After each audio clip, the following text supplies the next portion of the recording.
Hi, my name's Hannah, and Missy asked me to share some thoughts on prayer. I didn't know that my week would turn out to be a little crazy. Our church is in the middle of some major changes that have brought a lot of pain. And then my husband just got diagnosed with the COVID virus.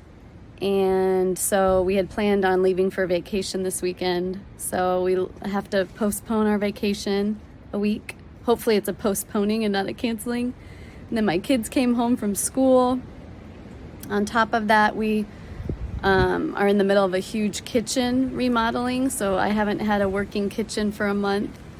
And so I don't think that's a coincidence that I get to share some thoughts on prayer when it feels like so much of my life is in upheaval. I want to share just 3 aspects of prayer that have become increasingly dear to me in the last few years. And they are listening, lamenting, and loving. And listening, simply put, is prayer in stillness. In prayer, when we commune with God, part of that is listening, but we often don't save ourselves some time to be still and quiet.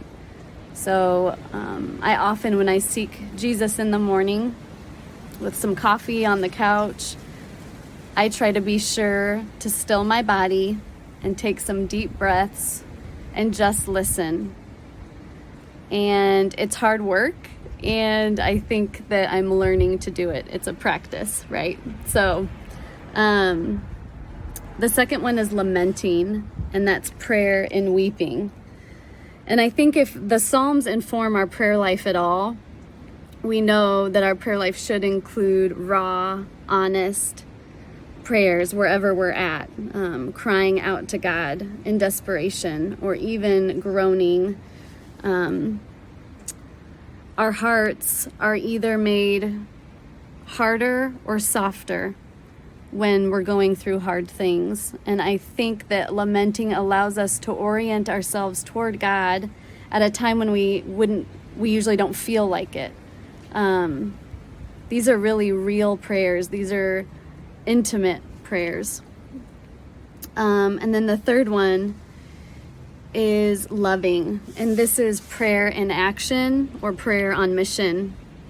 And part of what prayer does is cause us to abide more in Jesus, to experience that withness in our day.